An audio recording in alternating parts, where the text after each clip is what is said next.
Recording by Tony Addison. Coming Attraction by Fritz, Leiber. Women will always go on trying to attract men, even when the future seems to have no future. The coupe with the fishhooks welded to the fender shouldered up over the curb like the nose of a nightmare. The girl in its path stood frozen, her face probably stiff with fright under her mask. For once my reflexes weren't shy. I took a fast step toward her, grabbed her elbow, yanked her back. Her black skirt swirled out. The big coupe shot by, its turbine humming. I glimpsed three faces. Something ripped. I felt the hot exhaust on my ankles as the big coupe swerved back into the street. A thick cloud like a black flower blossomed from its jouncing rear end, while from the fishhooks flew a black shimmering rag. "Did they get you?" I asked the girl. She had twisted around to look where the side of her skirt was torn away. She was wearing nylon tights. "The hooks didn't touch me," she said shakily. "I guess I'm lucky." I heard voices around us. "Those kids! What'll they think up next? They're a menace. They ought to be arrested." Sirens screamed at a rising pitch as two motor police, their rocket assist jets full on, came whizzing towards us after the coupe. But the black flower had become a thick fog, obscuring the whole street. The motor police switched from rocket assists to rocket brakes and swerved to a stop near the smoke cloud. "Are you English?" the girl asked me. "You have an English accent." Her voice came shudderingly from behind the sleek black satin mask. I fancied her teeth must be chattering. Eyes that were perhaps blue searched my face from behind the black gauze covering the eyeholes of the mask. I told her she'd guessed right. She stood close to me. "Will you come to my place tonight?" she asked rapidly. "I can't thank you now, and there's something you can help me about." My arm, still lightly circling her waist, felt her body trembling. I was answering the plea in that as much as in her voice when I said certainly. She gave me an address south of Inferno, an apartment number and a time. She asked me my name, and I told her. "Hey, you!" I turned obediently to the policeman's shout. He shooed away the small clucking crowd of masked women and barefaced men. Coughing from the smoke that the black coupe had thrown out, he asked for my papers. I handed him the essential ones. He looked at them and then at me. "British Barter? How long will you be in New York?" Suppressing the urge to say, "for as short a time as possible," I told him I'd be here for a week or so. "May need you as a witness," he explained. "Those kids can't use smoke on us. When they do that, we pull them in." He seemed to think the smoke was the bad thing. "They tried to kill the lady," I pointed out. He shook his head wisely. "They always pretend they're going to, but actually they just want to snag skirts. I've picked up rippers with as many as 50 skirts snagged, tacked up in their rooms. Of course, sometimes they come a little too close." I explained that if I hadn't yanked her out of the way, she'd have been hit by more than hooks. But he interrupted. "If she'd thought it was a real murder attempt, she'd have stayed here." I looked around. It was true, she was gone. "She was fearfully frightened," I told him. "Who wouldn't be? Those kids would have scared old Stalin himself." "I mean frightened of more than kids. They didn't look like kids." What did they look like? I tried without much success to describe the three faces. A vague impression of viciousness and effeminacy doesn't mean much. Well, I could be wrong, he said finally. Do you know the girl, where she lives? No, I half lied. The other policeman hung up his radiophone and ambled towards us, kicking at the tendrils of dissipating smoke. The black cloud no longer hid the dingy facades with their 5-year-old radiation flashburns, and I could begin to make out the distant stump of the Empire State Building, thrusting up out of inferno like a mangled finger. They haven't been picked up so far, the approaching policeman grumbled. Left smoke for 5 blocks from what Ryan says. The first policeman shook his head. That's bad, he observed solemnly. I was feeling a bit uneasy and ashamed. An Englishman shouldn't lie, at least not on impulse. They sound like nasty customers, the first policeman continued in the same grim tone. We'll need witnesses. Looks as if you may have to stay in New York longer than you expect. I got the point. I said, I forgot to show you all my papers, and handed him a few others, making sure there was a $5 bill in among them. When he handed them back a bit later, his voice was no longer ominous. My feelings of guilt vanished. To cement our relationship, I chatted with the two of them about their job. I suppose the masks give you some trouble, I observed. Over in England, we've been reading about your new crop of masked female bandits. Those things get exaggerated, the first policeman assured me. It's the men masking as women that really mix us up. But, brother, when we nab them, we jump on them with both feet. And you get so you can spot women almost as well as if they had naked faces, the second policeman volunteered. You know, hands and all that. Especially all that, the first agreed with a chuckle. Say, is it true that some girls don't mask over in England? A number of them have picked up the fashion, I told him. Only a few, though. The ones who always adopt the latest style, however extreme. They're usually masked in the British newscasts.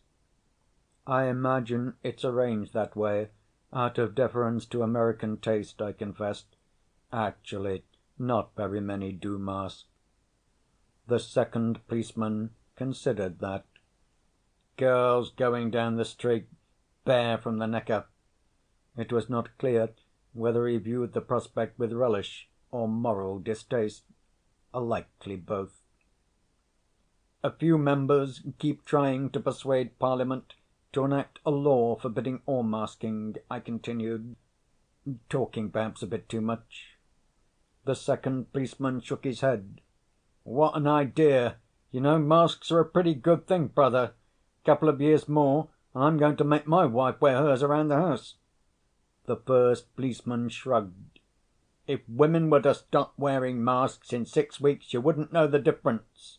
You get used to anything if enough people do or don't do it. I agreed, rather regretfully, and left them. I turned north on Broadway, old 10th Avenue, I believe, and walked rapidly until I was beyond Inferno. Passing such an area of undecontaminated radioactivity always makes a person queasy. I thanked God there weren't any such in England as yet. The street was almost empty, though I was accosted by a couple of beggars with faces tunneled by H-bomb scars. Whether real or of make-up putty, I couldn't tell. A fat woman held out a baby with webbed fingers and toes. I told myself it would have been deformed anyway, and that she was only capitalizing on our fear of bomb-induced mutations.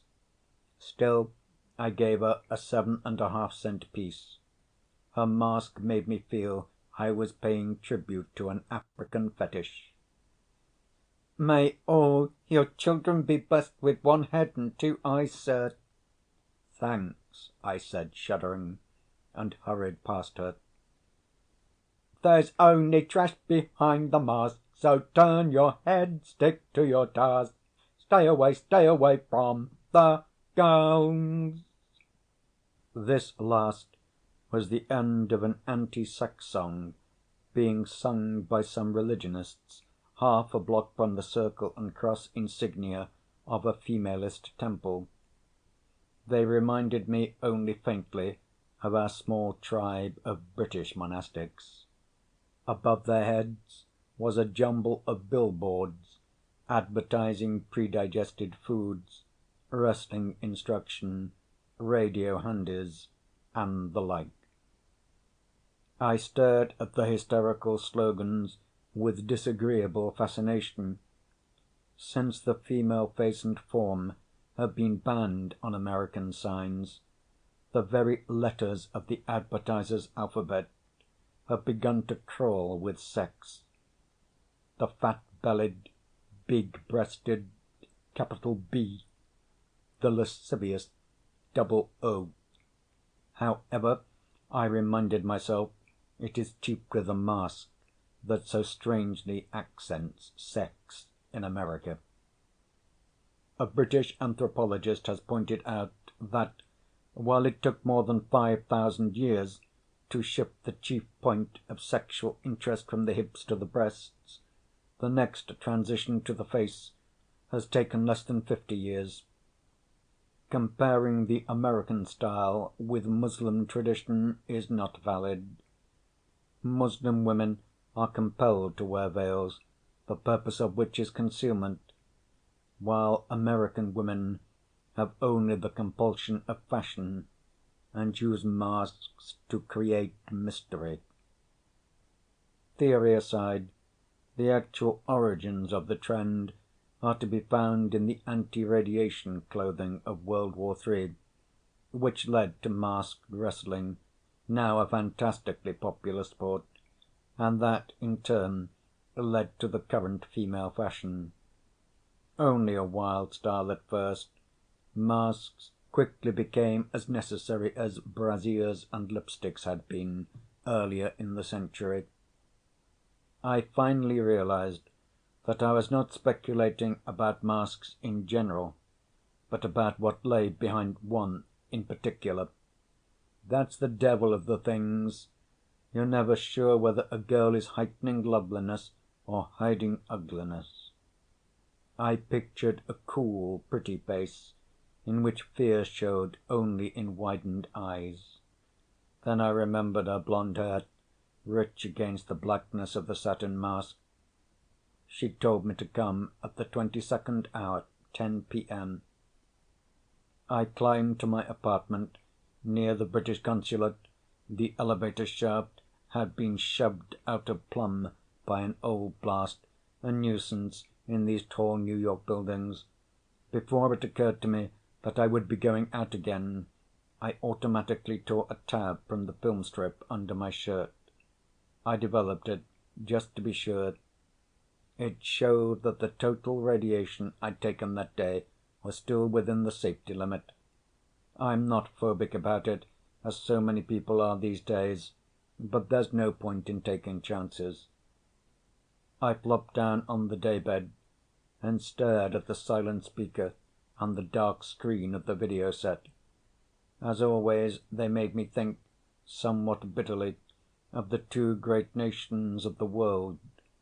Mutilated by each other, yet still strong, they were crippled giants, poisoning the planet with their dreams of an impossible equality and an impossible success. I fretfully switched on the speaker. By luck, the newscaster was talking excitedly of the prospects of a bumper wheat crop, sown by planes across a dust bowl moistened by seeded rains. I listened carefully to the rest of the program.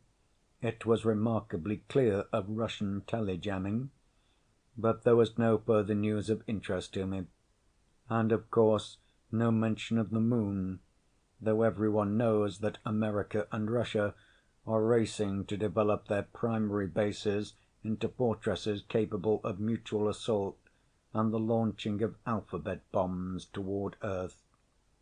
I myself knew perfectly well that the British electronic equipment I was helping trade for American wheat was destined for use in spaceships. I switched off the newscast. It was growing dark, and once again I pictured a tender, frightened face behind a mask. I hadn't had a date since England. It's exceedingly difficult to become acquainted with a girl in America, where as little as a smile often can set one of them yelping for the police, to say nothing of the increasing puritanical morality and the roving gangs that keep most women indoors after dark. And naturally the masks, which are definitely not, as the Soviets claim, a last invention of capitalist degeneracy, but a sign of great psychological insecurity. The Russians have no masks, but they have their own signs of stress. I went to the window and impatiently watched the darkness gather. I was getting very restless. After a while, a ghostly violet cloud appeared to the south. My hair rose. Then I laughed. I had momentarily fancied it a radiation from the crater of the Hell bomb, though I should instantly have known it was only the radio-induced glow in the sky over the amusement and residential area south of Inferno. Promptly at 22 hours, I stood before the door of my unknown girlfriend's apartment. The electronic "Say who, please" said just that. I answered clearly, "Weston Turner," wondering if she'd given my name to the mechanism. She evidently had, for the door opened. I walked into a small empty living room, my heart pounding a bit. The room was expensively furnished with the latest pneumatic hassocks and sprawlers. There were some midgy books on the table. The one I picked up was the standard hard-boiled detective story in which two female murderers go gunning for each other. The television was on. A masked girl in green was crooning a love song. Her right hand held something that blurred off into the foreground. I saw the set had a handy, which we haven't in England as yet, and curiously thrust my hand into the handy orifice beside the screen. Contrary to my expectations, it was not like slipping into a pulsing rubber glove, but rather as if the girl on the screen actually held my hand. A door opened behind me. I jerked out my hand with as guilty a reaction as if I'd been caught peering through a keyhole. She stood in the bedroom doorway. I think she was trembling. She was wearing a grey fur coat, white speckled, and a grey velvet evening mask with shirred grey lace around the eyes and mouth. Her fingernails twinkled like silver. It hadn't occurred to me that she'd expect us to go out. "I should have told you," she said softly. Her mask veered nervously toward the books and the screen and the room's dark corners. "But I can't possibly talk to you here," I said doubtfully. "There's a place near the consulate." "I know where we can be together and talk," she said rapidly, "if you don't mind." As we entered the elevator, I said, "I'm afraid I dismissed the cab." But the cab driver hadn't gone, for some reason of his own. He jumped out and smirkingly held the front door open for us. I told him we preferred to sit in back. He sulkily opened the rear door, slammed it after us, jumped in front, and slammed the door behind him. My companion leaned forward. "Heaven," she said. The driver switched on the turbine and televisor. "Why did you ask if I were a British subject?" I said, to start the conversation. She leaned away from me, tilting her mask close to the window. "See the moon," she said, in a quick, dreamy voice. "But why? Really?" I pressed, conscious of an irritation that had nothing to do with her. "It's edging up into the purple of the sky." "And what's your name?" "The purple makes it look yellower." Just then I became aware of the source of my irritation. It lay in the square of writhing light in the front of the cab beside the driver. I don't object to ordinary wrestling matches, though they bore me, but I simply detest watching a man wrestle a woman. The fact that the bouts are generally on the level, with the man greatly outclassed in weight and reach, and the masked females young and personable, only makes them seem worse to me. "Please turn off the screen," I requested the driver. He shook his head without looking around. "Uh-huh, ma'am," he said. "They've been grooming that babe for weeks for this bout with little Zirk." Infuriated, I reached forward, but my companion caught my arm. "Please," she whispered frightenedly, shaking her head. I settled back, frustrated. She was closer to me now, but silent, and for a few moments I watched the heaves and contortions of the powerful masked girl and her wiry masked opponent on the screen. His frantic scrambling at her reminded me of a male spider. I jerked around, facing my companion. "Why did those three men want to kill you?" I asked sharply. The eyeholes of her mask faced the screen. "Because they're jealous of me," she whispered. "Why are they jealous?" She still didn't look at me. "Because of him." "Who?" She didn't answer. I put my arm around her shoulders. "Are you afraid to tell me?" I asked. "What is the matter?" She still didn't look my way. She smelled nice. "See here," I said laughingly, changing my tactics. "You really should tell me something about yourself. I don't even know what you look like." I half playfully lifted my hand to the band of her neck. She gave it an astonishingly swift slap. I pulled it away in sudden pain. There were 4 tiny indentations on the back. From one of them a tiny bead of blood welled out as I watched. I looked at her silver fingernails and saw they were actually delicate and pointed metal caps. "I'm dreadfully sorry," I heard her say, "but you frightened me. I thought for a moment you were going to—" At last she turned to me. Her coat had fallen open. Her evening dress was Cretan revival, a bodice of lace beneath and supporting the breasts without covering them. "Don't be angry," she said, putting her arms around my neck. "You were wonderful this afternoon." The soft grey velvet of her mask, moulding itself to her cheek, pressed mine. Through the mask's lace, the wet, warm tip of her tongue touched my chin. "I'm not angry," I said, "just puzzled and anxious to help." The cab stopped. To either side were black windows bordered by spears of broken glass. The sickly purple light showed a few ragged figures slowly moving towards us. The driver muttered, "It's the turbine, man. We're grounded."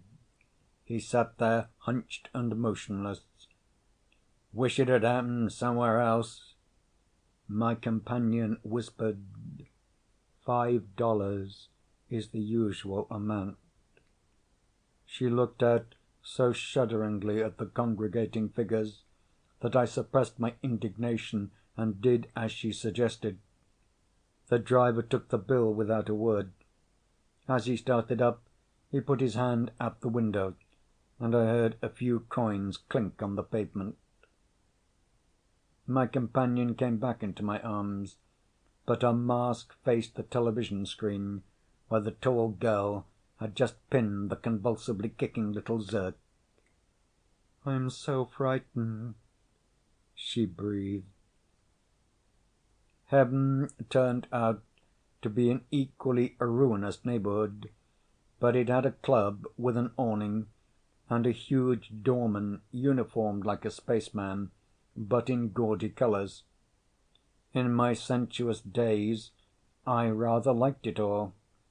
We stepped out of the cab just as a drunken old woman came down the sidewalk, her mask awry. A couple ahead of us turned their heads from the half-revealed face, as if from an ugly body at the beach. As we followed them in, I heard the doorman say, "Get along, Grandma, and watch yourself."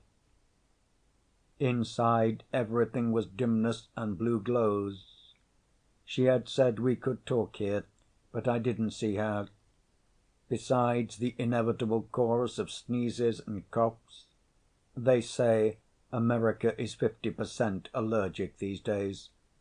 There was a band going full blast in the latest robop style, in which an electronic composing machine selects an arbitrary sequence of tones into which the musicians weave their raucous little individualities. Most of the people were in booths. The band was behind the bar. On a small platform beside them, a girl was dancing, stripped to her mask. The little cluster of men at the shadowy far end of the bar weren't looking at her. We inspected the menu in gold script on the wall and pushed the buttons for breast of chicken, fried shrimps, and 2 scotches. Moments later, the serving bell tinkled. I opened the gleaming panel and took out our drinks. The cluster of men at the bar filed off toward the door, but first they stared around the room. My companion had just thrown back her coat. Their look lingered on our booth. I noticed that there were 3 of them. The band chased off the dancing girl with growls. I handed my companion a straw, and we sipped our drinks. "You wanted me to help you about something," I said. "Incidentally, I think you're lovely." She nodded quick thanks, looked around, leaned forward. "Would it be hard for me to get to England?" "No," I replied, a bit taken aback, "provided you have an American passport." "Are they difficult to get?" "Rather," I said, surprised at our lack of information. "Your country doesn't like its nationals to travel, though it isn't quite as stringent as Russia." "Could the British consulate help me get a passport?" "It's hardly there." "Could you?" I realized we were being inspected. A man and 2 girls had paused opposite our table. The girls were tall and wolfish looking, with spangled masks. The man stood jauntily between them, like a fox on its hind legs. My companion didn't glance at them, but she sat back. I noticed that one of the girls had a big yellow bruise on her forearm. After a moment, they walked to a booth in the deep shadows. "Know them?" I asked. She didn't reply. I finished my drink. "I'm not sure you'd like England," I said. "The austerity's altogether different from your American brand of misery." She leaned forward again. "But I must get away," she whispered. "Why?" I was getting impatient. "Because I'm so frightened." There were chimes. I opened the panel and handed her the fried shrimps. The sauce on my breast of chicken was a delicious steaming compound of almonds, soy, and ginger. but something must have been wrong with the radionic oven that had thawed and heated it, for at the first bite I crunched a kernel of ice in the meat. These delicate mechanisms need constant repair, and there aren't enough mechanics. I put down my fork. "What are you really scared of?" I asked her. For once, her mask didn't waver away from my face. As I waited, I could feel the fears gathering without her naming them, tiny dark shapes swarming through the curved night outside, converging on the radioactive pest spot of New York, dipping into the margins of the purple. I felt a sudden rush of sympathy, a desire to protect the girl opposite me. The warm feeling added itself to the infatuation engendered in the cab. "Everything," she said finally. I nodded and touched her hand. "I'm afraid of the moon," she began, her voice going dreamy and brittle as it had in the cab. "You can't look at it and not think of guided bombs." "It's the same moon over England," I reminded her. "But it's not England's moon any more. It's ours and Russia's. You're not responsible." I pressed her hand. "Oh, and then," she said, with a tilt of her mask, "I'm afraid of the cars and the gangs and the loneliness and inferno. I'm afraid of the lust that undresses your face and—" Her voice hushed. "I'm afraid of the restless." "Yes?" I prompted softly after a moment. Her mask came forward. "Do you know something about the wrestlers?" she asked rapidly. "The ones that wrestle women, I mean. They often lose, you know, and then they have to have a girl to take their frustration out on. A girl who's soft and weak and terribly frightened. They need that to keep them men. Other men don't want them to have a girl. Other men want them just to fight women and be heroes. But they must have a girl. It's horrible for her." I squeezed her fingers tighter, as if courage could be transmitted, granting I had any. "I think I can get you to England," I said. Shadows crawled onto the table and stayed there. I looked up at the three men who had been at the end of the bar. They were the men I had seen in the big coupe. They wore black sweaters and close-fitting black trousers. Their faces were as expressionless as dopers. Two of them stood above me. The other loomed over the girl. "Drift off, man," I was told. I heard the other inform the girl. "We'll wrestle a fool, sister. What shall it be? Judo slapsy or kill who can?" I stood up. There are times when an Englishman simply must be maltreated. But just then the fox-like man came gliding in like the star of a ballet. The reaction of the other three startled me. They were acutely embarrassed. He smiled at them thinly. "You won't win my favour by tricks like this," he said. "Don't get the wrong idea, Zirk," one of them pleaded. "I will if it's right," he said. "She told me what you tried to do this afternoon. That won't endear you to me either, Drift." They backed off awkwardly. "Let's get out of here," one of them said loudly as they turned. "I know a place where they fight naked with knives." Little Zirk laughed musically and slipped into the seat beside my companion. She shrank from him just a little. I pushed my feet back, leaned forward. "Who's your friend, baby?" he asked, not looking at her.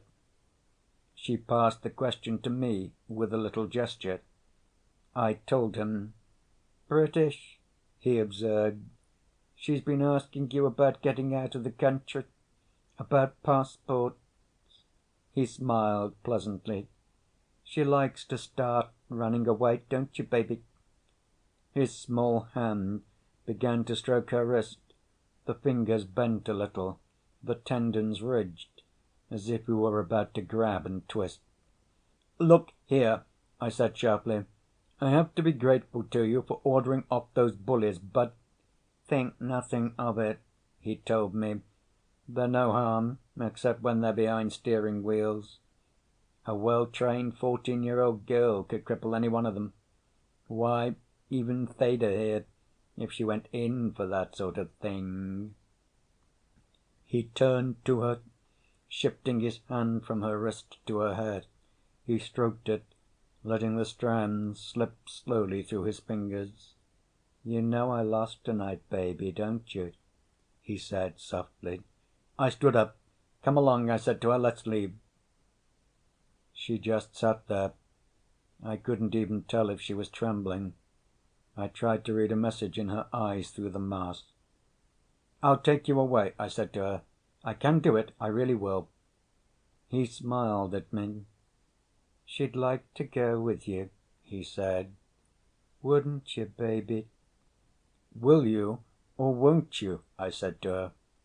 She still just sat there. He slowly knotted his fingers in her hair.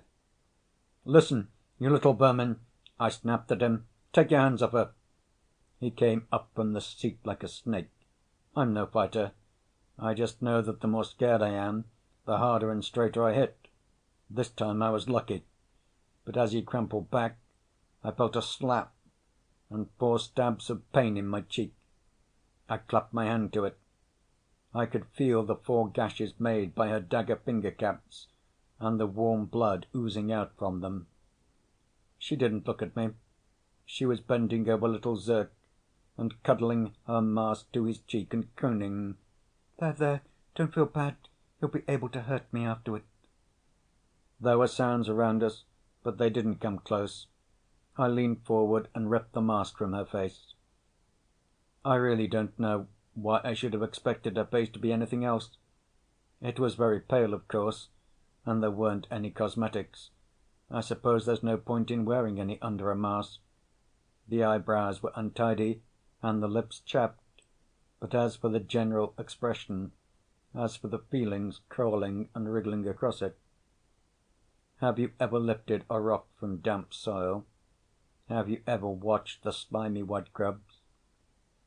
I looked down at her, she up at me. Yes, you're so frightened, aren't you? I said sarcastically. You dread this little nightly drama, don't you? You're scared to death. And I walked right out into the purple night, still holding my hand to my bleeding cheek. No one stopped me, not even the girl wrestlers. I wished I could tear a tab from under my shirt and test it then and there, and find I'd taken too much radiation, and so be able to ask to cross the Hudson and go down New Jersey, past the lingering radiance of the Narrows bomb, and so on to Sandy Hook, to wait for the rusty ship that would take me back over the seas to England. End of Coming Attraction by Fritz Leiber.